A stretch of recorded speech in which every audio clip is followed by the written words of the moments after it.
parte minera. Algunos podrán tener limitaciones de orden físico, etcétera, etcétera. Y tomaremos pues un 120 ya, suponiendo que 20 van a desertar. Y los demás, ¿qué hacemos? Los entrenamos en otros temas que tienen que ver con la vocación productiva de las obras. ¿Para qué? Para que no tengan que abandonar las obras. Nuevamente ese es otro tema. O sea, creemos que capaciten cualquier cosa, pero no genera desarrollo sostenible si ese tipo de capacitación lo que va a hacer es que los jóvenes se vayan. Y eso empieza a causar bastante rechazo. Entonces, capacitamos a todo este grupo de 300 jóvenes porque también hay un límite en el tema de la edad, etcétera, que se enfrentan problemas sí, porque de buenas a primeras la población joven de la comunidad crece. Todo el mundo quiere regresar a la comunidad, ¿no? Lo cual causa también un problema. O uno se va a la Pampa del Junín y lo que va a encontrar es que los campos que antes eran cultivados, ¿no? El tema de la maca, ahora no hay gente que cultive maca porque todos están trabajando en Brocal, en Molca, en las compañías mineras. Y ese tipo de temas sociales no lo vemos. Cuando yo me fui en el año 96 a vivir a Colombia, trabajando con Atlas-Copco, no digo que las relaciones entre la comunidad y la industria minera eran perfectas, pero no habían los conflictos que encontré cuando regresé el año 2000. Ya habían llegado las multinacionales, todas las mineras que no, ya habían llegado las multinacionales, no solo Newmont con Yanacocha, sino la Barrick con Guerina, etcétera, etcétera, y detrás de ellas vinieron las ONGs ambientalistas internacionales y empezaron a financiar a las ONGs nacionales con ACAN, Bufides, Cooperación, etcétera. Empezó la oposición a la minería y la reacción primera de la industria minera es: esto es un problema legal, no tengo mis permisos, y los abogados fracasaron. No es un problema sociológico y los sociólogos fracasaron, es un problema de comunicación, también han fracasado. Ahora hablan de que es un problema psicológico, de psicología más. Y por ahí creo que empiezan a encontrar algunas cositas de verdad. ¿No? Bien.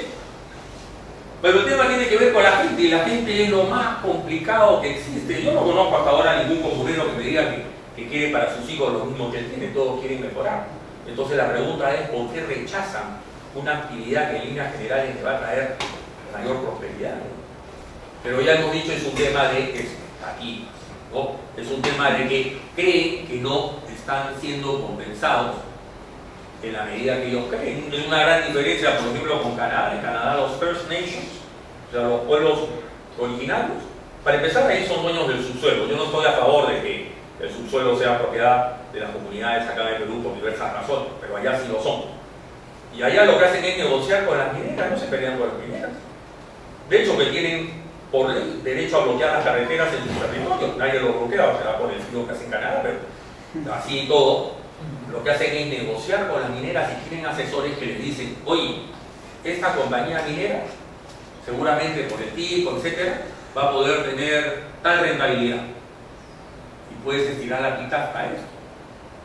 O sea, en el mundo actual, las empresas mineras tienen por política: no invierto si la tasa interna de retorno del proyecto no es mínimo 12%. Y eso en países como Canadá, Australia, Estados Unidos. Si es en Chile, es 15%. ¿Por qué? Porque la señora Bachelet entró ahora con el Partido Comunista y ya les aumentó los impuestos, etcétera, etcétera. En el Perú era 15% hasta antes de COVID y a María. Ahora nadie invierte en minería en el Perú, si no es 18%. Y si te vas a Venezuela, Bolivia, Ecuador, 25-30%, cada proyecto aguanta. Ni en África, que tienen yacimientos de mayores medidas que acá en el Perú, porque pasa que ahí no tienen infraestructura, etcétera, pero los chinos, en cuanto hayan construido carreteras, etcétera, se van a ir a trabajar seguramente yacimientos allá, ya no en el Perú. El problema del tiempo, el famoso valor actual neto del proyecto, hace que Conga, al no haber salido el año 2012, hoy día su valor actual neto sea 500 millones de dólares menos. Pero eso no lo tienen en consideración, como se lo he dicho 20.000 veces a mi amigo Martín Vizcarra, que está con PPK. Te demoraste demasiado, hermano, negociando porque ya ve como Gambro. Sacaste un buen convenio, sí, pues, pero ¿y cuánto hay? Cero, porque ya no salió, pues. todo tiene su momento en el tiempo, ¿no? Entonces, para sacar adelante estos proyectos, hoy en día, una de las primeras preguntas, además de si es económicamente, técnicamente viable, es: ¿vamos a poder satisfacer las expectativas de la gente? ¿Cuáles son esas expectativas de las poblaciones? Claro, tenemos el otro gran problema, ¿no? Las 32 comunidades del entorno de Conga están a favor del proyecto, pero lamentablemente, ¿no?, el señor Santos se trae gente de 50 a 100 kilómetros de distancia, porque ¿hasta qué punto es que puedes tú beneficiar a tu entorno? ¿Cuál es tu entorno? La zona de impacto directo del proyecto. ¿Hasta dónde llega? ¿Es toda la provincia, no sé, de Hualgayoc? ¿O es todo el departamento de Cajamarca? ¿O es todo el norte del Perú? Entonces, esas son cosas también que hay que tomar en consideración, ¿no? El tema medioambiental ha sido el caballito de batalla de las ONGs hoy en día. Ya no tanto, porque ya se ha demostrado que la minería moderna tiene una forma de trabajar amigablemente con el medio ambiente, y cuando no lo hace es por negligencia, nada más, no porque no exista la tecnología para hacer una minería amigable con el medio ambiente. Sin embargo, en el tema ambiental, que ya no es tanto el caballito de batalla, luego está el tema del agua. Entonces, el tema del agua es hoy en día el tema crucial del conflicto, porque dicen que vamos a acabar con el agua en las zonas donde hay agricultura, etc. Y es otro gran mito que también es fácil de rebatir. Y por lo tanto, los proyectos mineros hoy día tienen que considerar, dentro de sus aspectos económicos, cuánto es lo que me va a costar la parte ambiental y cuánto es lo que me va a costar la parte social. Y eso es lo que eventualmente puede hacer que un estudio de impacto ambiental demuestre la inviabilidad de un proyecto minero. Porque para hacerlo hay que invertir no solamente en la parte técnica, sino en la parte social y en la parte ambiental. La parte ambiental es más fácil de medirla, la parte social, ¿cuánto? Mis alumnos en responsabilidad social siempre preguntan: ¿y cuánto debe invertir una empresa en responsabilidad social? ¿Cuánto es su presupuesto? No existe una fórmula hasta ahora al respecto. ¿Cuál es la práctica? 1, 2, 3%. Pero no existe una fórmula. La respuesta es: tanto como puedas, en la medida que no afectes a los otros. Tanto como puedas, clientes, bueno, en la minería no es tanto, no vas a bajar la calidad del producto, el concentrado es el concentrado. Pero que los accionistas reciban algo justo. ¿Cuánto es justo? Lo que es el promedio de la industria. ¿Por qué? Porque si no, te abandonan, pues, se van simplemente. Y cae el valor de la empresa. ¿No? Los trabajadores, porque tampoco para darle a la comunidad van a pagar sueldos de hambre, porque además la gente se te va. Entonces es paga o da tanto como puedas, en la medida que los otros, que también son stakeholders, no se vean afectados. Y eso es lo que la industria minera espera un momento. Como he dicho, casi trata de retorno mínimo del 12%, si no, la empresa minera no tiene interés. ¿Y cómo puede un proyecto como Conga afectar a una empresa minera? Una de las empresas mineras peruanas más emblemáticas es Buenaventura. Cuando empezó Yanacocha, ¿saben cuánto valía Buenaventura? 0. Estaba quebrada. No tenía los 15 millones de dólares que le pidieron como contribución para, ¿no? Porque eran 15 millones de dólares Newmont, 15 millones de Buenaventura, algo que entraba el Banco Mundial y los franceses. Y no los tenían, tuvieron que prestárselos del IFC. ¿Cuánto ha llegado a valer Buenaventura antes de Conga? Valor bursátil, lo único que tiene que hacer es multiplicar el valor en bolsa por el número de acciones. 10.000 millones de dólares. ¿Cuánto vale ahora? 6.000. Y con tendencia a la baja. O sea, si yo fuera mi amigo Roque, estaría bien preocupado. ¿Oh? Una compañía minera que pasa de ser minería subterránea a minería a cielo abierto. No es un negocio, pues, para empezar. Entonces, ¿cuál es el resultado? ¿Ustedes saben quiénes son los principales accionistas de Buenaventura? No son los Benavides, son las AFP. Y las AFP le dijeron a Buenaventura: oye, Cholito, ¿sabes qué? Tu gente tira mucho a minería subterránea, pero no me parece que minería cielo abierto. Amigo François, muchas gracias, que es tipo que te jubiles. Igor González, ven acá. Es el resultado. Y con Igor entra su pool de gente. Y los antiguos, chao hermano, chao hermano. Eso es lo que les ha pasado. Yo lo estoy viendo porque soy cercano a ellos, así que lo veo clarísimo cómo ha evolucionado esa empresa minera. Y claro, se metieron a hacer su hedging, ¿no? Tuvieron que recomprar por $2 millones el contrato de hedging porque el oro iba en aumento y habían calculado mal. Pero también se han endeudado creyendo que el boom minero iba a continuar.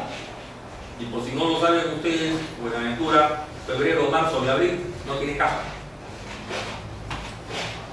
Estamos hablando de una compañía minera importante, ¿no? No es que estén quebrados, sino que las deudas las tienen ahora que renegociar para mayores plazos, para bajar los montos, pero a costa de qué? De mayores intereses que tienen que pagar. ¿Y cómo los ha afectado un caso como el de Conga? Tienen que vender 5 minas, y no encuentran a quién vendérselas, etcétera, etcétera. Muy bien. Lo otro es que en este tema de sostenibilidad, nuevamente yo mencioné el término vocación productiva. O sea, no debemos alterar la vocación productiva de la zona. Lo que hay que hacer es empoderar. Lo que pasa es que lamentablemente el agro es una de las actividades menos rentables que existe. Eso es algo que tenemos que entender, y sobre todo en un país como el Perú, en donde no hay subsidio y en donde el valor de la producción agrícola es bajo. ¿Por qué? Porque el poder adquisitivo es bajo. Entonces, por más que tú quieras triplicar el precio de la papa, nadie te la va a comprar. Ese es el problema. Y en términos de productividad, somos los inventores de la papa, pero cuando Yanacocha llegó a Conga, la productividad de las comunidades era 1 tonelada por hectárea. Los capacitaron, los entrenaron, etcétera, etcétera, aumentaron a 16 toneladas por hectárea. Que bueno, no, de 1 a 16, sí pues, pero en Holanda es 80. Y con un solo hombre por hectárea. ¿Por qué? Porque la geografía no nos ayuda. Allá son grandes extensiones, igual que en Estados Unidos. La productividad, si tienes que cultivar en andenes o en cerros, es menor. El factor altura, el factor clima. Entonces tenemos una serie de limitantes para poder desarrollar más la parte rural, por más que invirtamos. En la Católica los caviares organizaron su evento, regresaron Tintaya, no ha contribuido en nada al desarrollo de Espinar. Oiga, le dije, ¿y qué es esto? Yo entiendo que les han construido 20 kilómetros de canales, que los canales se han destruido. He entendido que donaron 2.500 cabezas de ganado. ¿Les han muerto? Sí, por la contaminación, me dijo alguien. Yo ya me había preparado. Esta foto me la han mandado ayer. ¿Qué cosa es este rebaño? ¿Y qué hay de la planta lechera? No, está cerrada. No, señora, acá está el queso. ¿Qué dice acá? ¿Por qué? Porque tienes que ir y confrontarlos en sus propios sitios. O sea, no es cuestión de confrontarlos entre mineros, estamos predicando entre conversos, sino que tenemos que salir y hablar y dialogar, y no, lamentablemente no tenemos mucha gente preparada con la capacidad para enfrentarse con esta gente. Los chicos de San Marcos dicen que vamos a debatir con los de sociología, se los van a comer vivos, porque esos tipos están entrenados, ¿no? La dialéctica marxista para debatir, y ustedes solamente sumar, restar, multiplicar y dividir. Y además no están preparados, no tienen todos los elementos de juicio para rebatir los argumentos de los antimineros que cada día te salen con nuevas cosas.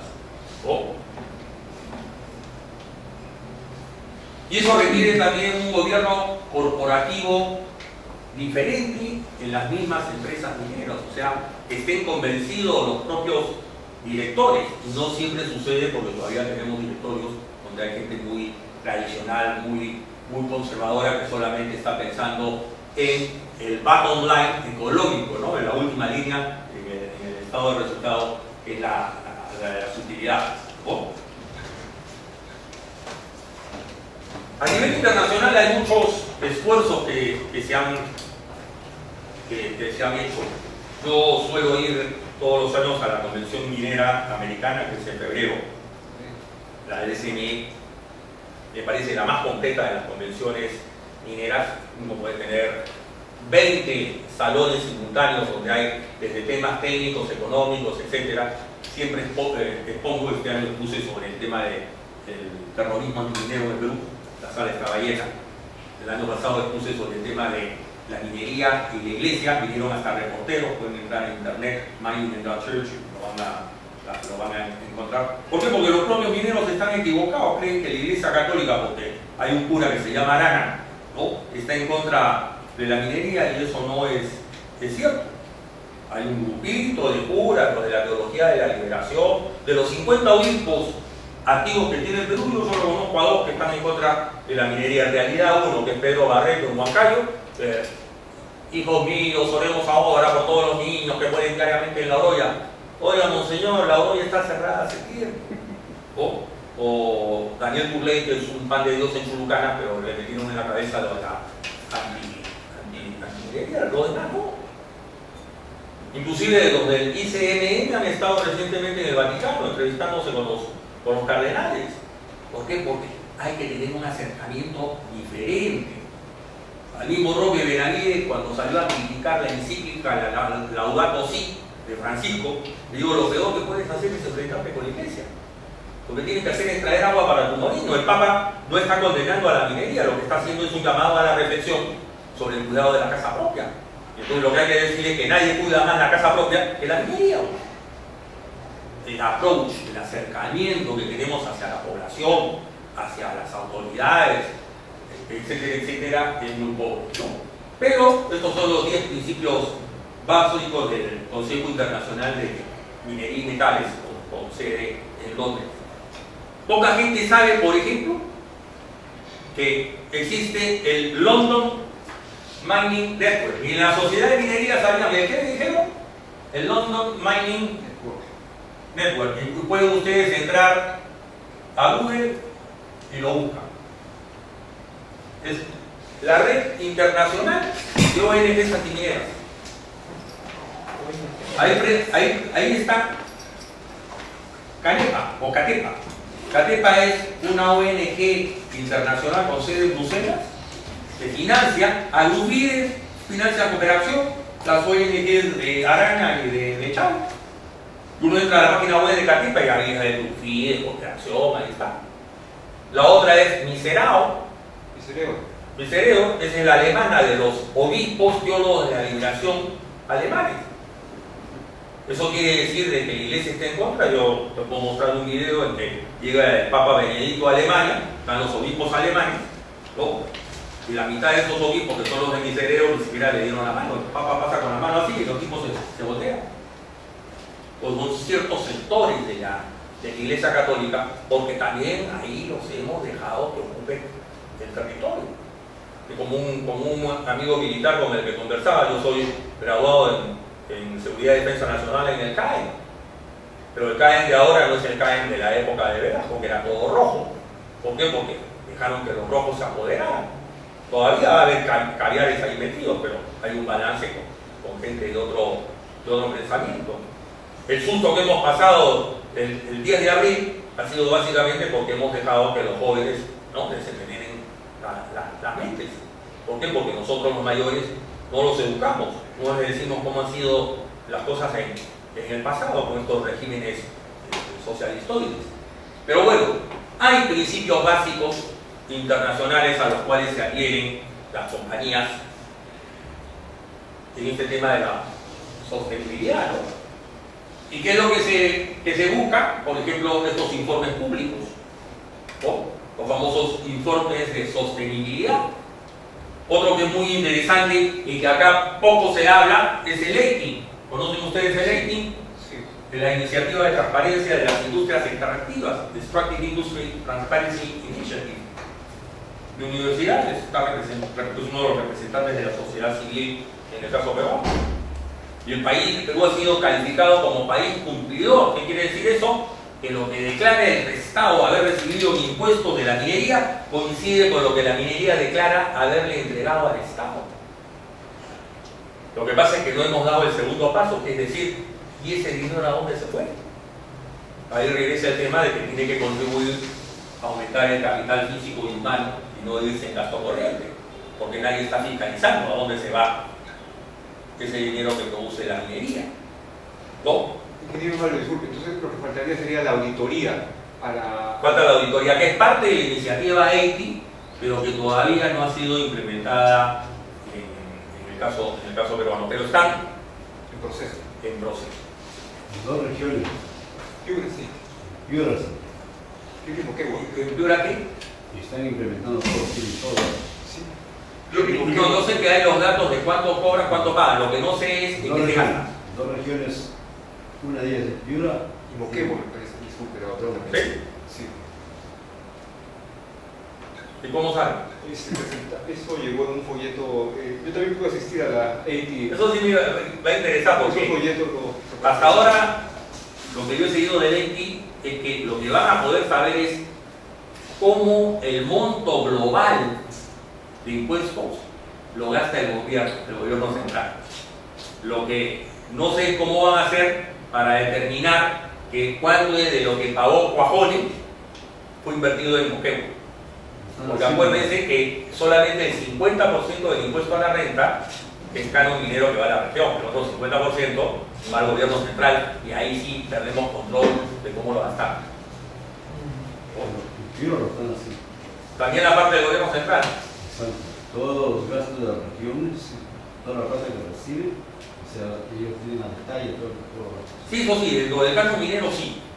Sí, la parte del canon minero, porque la principal contribución de la minería es el canon minero. Petrolero, o sea, todo. Sí, sí. Pero hablando del canon minero, bueno, allá también hay canon petrolero, ¿no? Como dice industria extractiva, eso sí, ¿no? Lo que no sé es cómo lo que le entregaron a la SUNAT, ¿no? Ese dinero, si la SUNAT le dice al gobierno central cuando quiere hacer una carretera acá en Lima, ¿no? Oye, pero este dinero viene de lo que me pagó Mayor, ¿no? Pero bueno, el tema es que en la medida que progresemos en eso y en la medida que podamos comunicarlo, efectivamente, habrá menos resistencia hacia la minería. Pero, nuevamente, o sea, yo cuando he hablado de estas cosas de tributación, lo primero que me han salido a decir es 4.5%. Es lo que sí, representa la tributación minera, total de tributación. Lo único que tienes que hacer es entrar a la página web de la SUNAT y hacer cuánto ha sido año por año. Y de ahí sacas tu estadística. Lo otro, que es pichiruchi porque no contribuye ni siquiera al 5% del presupuesto general de la República. Bueno, pues, o sea, 8.000 millones en 130.000 millones, claro que no es grande, pero el tema es que no debes compararlo con 130.000 millones porque ahí la mayoría de gastos corrientes. ¿No? Pero bueno, son temas que ya uno tiene que ir desarrollando en la medida que nos van sacando nuevos argumentos. ¿No? Y después, lo único que tenemos, digamos, como medio de medir el tema ambiental y social son lo de la iniciativa de reporte global, Global Reporting Initiative, que da una serie de pautas. Pero todavía se está trabajando mucho en el tema de cómo desarrollar una metodología para llevar eso a números. ¿No? Y claro, alguien mencionó por ahí el tema de las auditorías externas, justamente la iniciativa EITI es una iniciativa que cuenta con una auditoría externa. Y con esto vamos llegando al final de mi presentación, que es hablar muy brevemente del concepto del Triple Bottom Line. Es un concepto que ya tiene 20 años, se desarrolló hacia el año 1995, o sea, la triple última línea, ¿no? Frente a la que era antes solamente la económica, ahora también está la parte social y la parte ambiental, ¿no? Y solamente promoviendo la sostenibilidad es que la minería va a poder tener acceso en el futuro a los recursos minerales y también al capital. Es decir, una compañía minera que no cumple con la parte social, pierde. Un ejemplo es Freeport Macorra, la dueña de Cerro Verde, que también es dueña de esta mina Grasberg en Indonesia, que la pueden explotar porque tienen un batallón del ejército indonesio ahí. Y entonces las ONG noruegas, las AFP noruegas que habían invertido en Freeport McMoRan, cuando se enteraron de que se estaba llevando a cabo minería contra la voluntad de la gente, ¿no?, con uso de la fuerza, simplemente vendieron, se retiraron y le causó una tremenda crisis a Freeport McMoRan.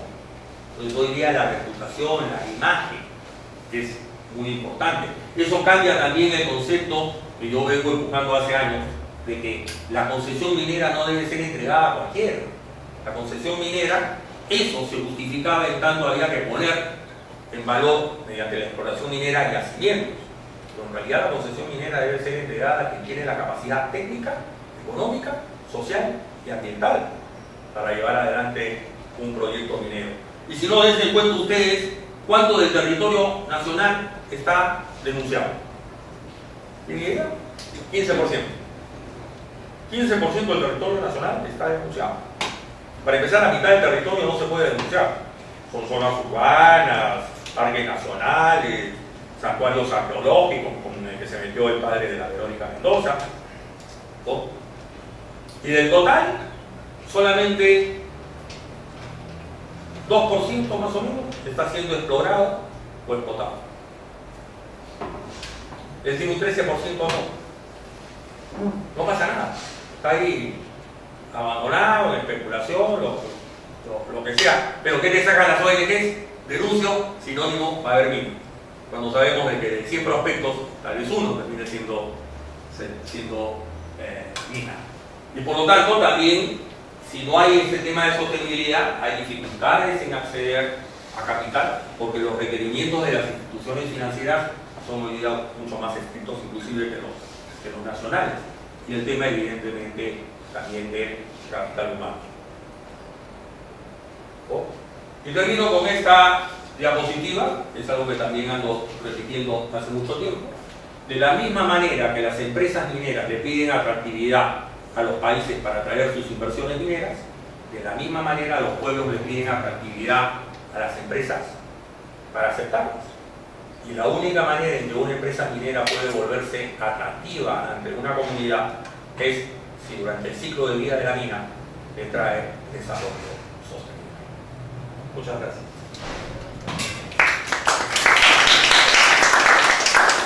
Gracias, Mario. ¿Algunas preguntas, por favor, para el expositor? Perdón, una pequeña reflexión sobre el caso de Pimentaya. ¿Cuál se refiere a lo que se dice, ¿no?, que debe dejar igual o en mejores condiciones? Específicamente pregunto por el carro que ahora está utilizado como verdadero. Su opinión. Yo estoy, como ya dije, vinculado a CETEMIN, Centro Tecnológico Minero. Es una institución educativa sin fines de lucro que formamos un grupo de ingenieros de minas hace 13 años para capacitar trabajadores para la industria minera, básicamente. Muy bien, cuestión de ver las oportunidades.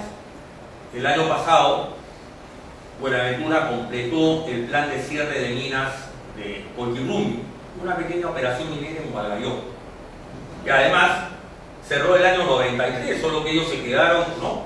Buenaventura la trabajó entre el 73 y el 93. Eso venía siendo trabajado desde mucho antes, con una cantidad de pasivos mineros generados inclusive antes de Buenaventura. Pero mantuvieron la concesión. Y entonces, la nueva ley, plan de cierre de minas, completan su plan de cierre de minas y tienen la obligación por 5 años mínimo hacer el monitoreo poscierre. Y entonces llegamos a un convenio con ellos. Mira, nosotros nos ocupamos del monitoreo poscierre, entregamos las instalaciones. Claro, también nos han entregado el presupuesto para esos 5 años, ese es el capital semilla. Y con eso hemos creado CIEMA, el Centro de Investigaciones y Estudios Minero Ambiental, del que yo soy el presidente del director. Entonces tenemos esto como gran escuela. también para hacer investigaciones. Nos hemos asociado con universidades nacionales y del extranjero. Acabamos de firmar un convenio con el Centro de Excelencia de San Marcos, por ejemplo. Estamos colaborados con los MAN, con Arizona, etcétera, etcétera, ¿no? ¿Y qué es lo interesante de Hualgayoc? Que uno va a Hualgayoc, donde hay minería desde la época del virreinato, y dice, vas a Colpitún y dice, ¿y dónde están las canchas de relajo? ¿Y dónde están las desmonteras? ¿Y dónde están los socavones? Nada. Tú puedes entrar a YouTube, pones remediación minera Hualgayoc, te sale el video de 15 minutos. Es decir, todo ha sido remediado y se ha dejado no como lo encontraron, se ha dejado mejor. ¿Por qué? Porque además los terrenos se han entregado a la gente del lugar, a los antiguos propietarios o a los herederos. Y hoy en día son terrenos de cultivo. Tú ves ahí a las vacas, ves al ganado, tú ves cómo están cosechando plantas que además el plan de cierre de minas ha visto cuáles eran los mejores cultivos que se podían adaptar a la zona. Eso es impresionante. ¿Cómo? Claro, me dirás, eso se hace en minería subterránea, también de monteras y reladeras. La única diferencia es que solo han sido 30 hectáreas porque la mina era chica, a un costo de más o menos $1 millón por hectárea, han sido 30 millones de dólares. La pregunta es, ¿qué hago con el tajo? Para empezar, los tajos tampoco son tan grandazos, se acaba 1 kilómetro de ancho, 1,5 kilómetros. Hacen lo que ha hecho Yanacocha, un reservorio de agua. Han hecho lo que ha hecho Ñumo en Inti Raymi, en Bolivia, un reservorio de agua. Lo gracioso fue que en Inti Raymi, cuando la gente supo que iban a invertir tantos millones de dólares en el cierre de minas, ¿saben lo que dijo la gente de las comunidades? No, denos el dinero y va a nada, dejen todo ahí. Entonces el problema no era cómo quedaban las cosas, el problema era eso. No señor, vamos a hacer el reservorio de agua de lluvia. Y cuando llegaron, se veía pues a los patos nadando. Y uno de los antimineros, seguro que son patos de hule. Ah, patos de hule. Toma tu pato. ¿Oh? Entonces sí se puede demostrar que podemos hacer cosas mejores. Hay un libro que se llama 101 cosas que hacer con un hueco en la tierra. 101 things to do with a hole in the ground. De unos ingleses, sobre todo el mundo. Mi amigo Rafael Fernández Rubio, que es catedrático emérito de la Politécnica de Madrid, premio Rey Jaime I a la protección del medio ambiente, yo lo he traído 3-4 veces al Perú. Ahora le estoy gestionando un doctorado honoris causa en San Marcos para traerlo el próximo año. Y él fue el perito líder de la Comisión de Peritaje Internacional de Vino para la Conca. Yo lo recomendé y lo trajeron. Y él cada vez que ha venido, sus presentaciones han sido sobre cómo convertir pasivos mineros en activos mineros. Otro ejemplo, Setemín. ¿Dónde empezó Setemín? En la mina Perubar que había cerrado, pero no quedó como un hueco, quedó como una escuela de minas. Como Colpirumi ahora también se convierte en una escuela de minas, en el socavón que ha permanecido abierto y en el campamento. ¿Para qué? Para el tema medioambiental, por supuesto, para eso principalmente. Hay un montón de ejemplos. Yo he vivido en Colombia, la mina de sal de Zipaquirá, a 1 hora de Bogotá. Es un santuario religioso. Han convertido los socavones en capillas. Hasta que llegas a la principal, 1 millón de turistas por año. Yo he estado con mi señora en Polonia, en la mina de sal de Huilosca, igualito, es un museo. El pueblo de Almadén en España en 2002 cerró la mina de mercurio porque la Unión Europea prohibió la explotación de mercurio. Convirtieron la mina y el pueblo en un atractivo turístico que recibe 3 millones de turistas al año. Cuando los españoles estaban en esa época en buena situación económica, quisieron hacer lo mismo con la mina de Santa Bárbara en Huancavelica, no pudieron. ¿Por qué? Porque el INC no se ponía de acuerdo con el gobierno regional o con el gobierno municipal de la zona. Santa Bárbara podías convertirlo también en un hermoso museo minero. El Benedicto XVI, cuando era papa en 2005 en la Jornada Mundial de la Juventud en Colonia, Alemania, la misa ante 1 millón de jóvenes fue en Marienfeld, el campo de María en alemán, una antigua mina de carbón a cielo abierto convertida en un parque. Yo he estado en canteras convertidas en anfiteatros. O sea, la cantidad de usos. Yo hice una maestría en gestión y política de la innovación y la tecnología y mi tema de tesis fue esa. Cómo convertir pasivos mineros en activos ambientales de minería. O sea, hay una cantidad bárbara de cosas que tú puedes desarrollar para que no te quede un simple hueco o un pasivo minero, sino algo útil, algo que sea pedido. Nosotros en Colquirrumi queremos integrar eso con el circuito turístico nororiental y que la gente pueda llegar a Colquirrumi, que además es un pueblo muy bonito, un pueblo minero, porque la Plaza de Armas están las estatuas de los mineros, etcétera, que se remonta a la época virreinal, que tiene a tiro de piedra a Golfis para ver minería moderna, ¿no? O habilitar el antiguo, ¿no? Cuando yo llegué y vi que el socavón real me lo habían taponeado, oye, pues ¿cómo han hecho eso, no? No, es que el ministerio nos ha exigido, pero tú tranquilamente el socavón real, que se remonta a la época del virreinato, lo conviertes en un atractivo turístico en que la gente puede entrar. Y estuve hablando con Margot Moscoso porque al frente está todavía que se ve feo los restos de su planta concentradora. Oye, danos el terreno, montamos ahí una sede del Instituto de Ingenieros de Minas para alojar gente, mezclar el turismo minero con el turismo arqueológico de la zona, con el, ¿no? las ruinas de Escuela, o con el turismo de aventura, el turismo ambiental, etcétera, etcétera. O sea, 50.000 cosas que puedes hacer. Hualgayondo es un pueblo precioso, con su placita y todo, sus celebraciones. Es un sitio ideal para hacer cosas. Lo que se necesita es buena voluntad. Pero su opinión respecto al Quintero que está usando como verdadera. Bueno. Mientras la mina. Quisiera contar esto. Debajo del último nivel se tendría que ubicar los 10 millones de toneladas. Yo le pregunté cuando visité a esa época a mi ex compañero, ¿y qué pasó? No, el PI y el MAN no daban, por eso que el MAN creo que lo aprovecharon ese tajo por la verdadera, por el asunto, bueno, por el medio ambiente, pero muy superficialmente lo hicieron porque la gente de Gao ya estaba ya agitándose, ¿no? Porque de lo contrario simplemente a Tapacay no hubiese salido, porque no hubiese tenido dónde ubicar la verdadera. ¿Pero qué tiene de malo? No, están usando los campos como regadero. No, pero el ministerio puede alguna opinión, o sea, yo me refiero a la reserva que todavía hay. Bueno, ya ese es un tema técnico, ¿no? O sea, si todavía hay mineral debajo, y además, como dijimos hace un rato, lo que hoy día no es mineral, de repente el día de mañana se vuelve mineral porque la tecnología y el precio lo hace.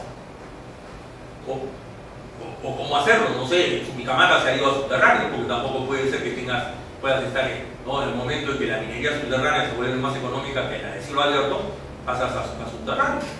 Si los valores que están contenidos en lo que haya debajo de ese tajo ameritan una mina subterránea, pues se puede ir a minería subterránea, ¿no? Entiendo que esa es un poco la pregunta, porque se les ha ocurrido eliminar los relaves, ¿no? Si algo está regulado, algo de eso, ¿no? Como Yanacocha utilizó como una laguna, ¿por qué no se hizo algo parecido en Pitaya en vez de verdadera? Eso habría que preguntarle a la gente, pero el hecho de que tú hagas una regadera no te impide que el día de mañana lo conviertas en una laguna, como en los arroyos del agua, porque se impermeabiliza con geomembrana y se permite que el agua de lluvia, o si hay un río cercano, lo desvías y lo llena. O sea, no impide que le des ese tipo de uso, ¿no? Hay mucho miedo con el tema del relave, pero el relave, ¿qué cosa es? Roca pulverizada. ¿No? La mayor parte de los químicos se han ido con el concentrado. Claro, el temor es que en presencia de aire y agua se produzca agua ácida, ¿no? Como pueden haber metales pesados, etc. Pero hoy en día se está hablando de qué otros usos darles a los relaves, ¿no? Por ejemplo, como agregado de construcción, en San Marcos ya, porque lo único que tiene que hacer es estabilizar el relave químicamente. Y ya lo puedes usar como material de construcción. De hecho, en Estados Unidos lo utilizan. Estos grandes bloques de concreto que ponen para separar los carriles en las carreteras son mayormente hechos con relaves. En San Marcos ya están haciendo ladrillos con relaves y parte del campus universitario ha sido construido con eso. El tema del relave hoy día también cambia. En el Perú uno se va a Cerro Lindo y es relave seco, con terrazas. Ya no es el tema del relave húmedo, etcétera, que trae una serie de otros inconvenientes. Si le soluciona a la minería el problema de los desechos, se vuelve millonario. No solamente los desechos en términos de relave o de monte, los desechos químicos y todo lo demás, igual que en el caso peruano con la basura. Cuando yo voy por la Panamericana Sur saliendo de Lima hacia las playas, me acuerdo pues que hace 30 años era el relleno sanitario. Hoy día lo que ven es pura casa construida encima. Entonces, depende. El caso de Saudo, yo me acuerdo claramente, ítem, en la época que Toquepala botaba sus relaves igual que Juapone, por la quebrada que bajaba hasta Ite, todo muerto. Hoy día te vas a Ite y la propia naturaleza, no porque la Saudo se haya encargado de remediar, sino la propia naturaleza que es sabia, ha convertido eso nuevamente en verde y tú ves las aves migratorias. Entonces hay mucho bla bla bla en el tema ambiental. Yo me preocupé de prepararme en eso porque nunca me formaron. Yo acabo de terminar un doctorado en San Marcos en ciencias ambientales. Y cuando llevé a mis compañeros del curso a Colquirrumi, se quedaron con la boca abierta y la mitad de ellos que habían empezado siendo antimineros, ahora son recontra promineros. Y eso es lo que hay que hacer. Raúl Benavides, ¿qué hizo? Metió en el avión a 30 de los del grupo de diálogo minero y se los llevó. Y digo, a ver, ¿dónde están pues las reladeras? ¿Dónde están los depósitos de monte? ¿Dónde están los socavones? ¿Dónde están los pasivos mineros? Y de repente por ahí veías una manchita que el dueño no había querido que entrara. ¿Por qué? Porque seguramente era un antiminero que quería mostrar. Un día de la que visitaba allá, me fui a Bambamarca. Pero acá el tema son los gallos de pelea, los vamos a llevar a que visite un galpón más famoso. Pero cuidado, de un profesor de la SUTEP, que van a las marchas antimineras. Llegué, efectivamente, bonito del galpón, y por lo subí, porque nos hicimos amigos, le digo, oye, me han dicho que tú vas a las marchas antimineras. Sí, pues, no me queda otra, porque si no me botan de mi trabajo. No es porque yo sea antiminero. Mi casa me la he construido con un préstamo de la rama magisterial, me la quitan. Entonces, ¿cuánta gente es obligada a esta marcha? Nosotros nos comemos el cuento de que son miles, que todo el pueblo. Oye, 7.000 estaba en Cocachaca, cuando lo del tema de Tía María. Nosotros somos testigos que no eran pues los 30.000 habitantes de Cocachaca. Las fotos aéreas revelan que la máxima concentración de gente que han podido tener en Tía María han sido 5.000, de los cuales 2.000 los traían de afuera. Y los 3.000 restantes, en buena parte, obligados a ir, carne de cañón. Y se metieron 50 tipos, para 7.000 destruyeron todas las computadoras, los modos de enseñanza y todo. Nosotros teníamos 500 jóvenes de Cocachaca, 500 familias, porque era uno por familia, siendo capacitados. Bien promineros, ¿qué eran? Sino que nos hacen creer otros cuentos, ¿no? Y ahí están buenos resultados. ¿Cuántos votos ha sacado Arana? Rómulo Mucho ha sacado más votos que ellos. Rómulo ha sacado como 7.500 y se ha sacado 7.200 votos. Y los dos candidatos a la vicepresidencia. Solo que este terminó tercero y Rómulo terminó orden y partido de mi amigo y pariente antes lo terminó último. ¿No? Pero aún así, ni siquiera el Cajamarca ha podido lograr entrar al Congreso. Y está más amargo porque prestó tierra y libertad para la inscripción del Frente Amplio, ¿no? Lo cual a mí me parece excelente porque seguro que la próxima se van a dividir. Una no es tan tonto como para que sí siga adelante y no nos salga, ¿no? Entonces, el tema es recontra complejo y daría para quedarnos horas conversando. Ok, muchachos. Si no hay otra pregunta, le agradecemos al querido Mario Cerón su contribución.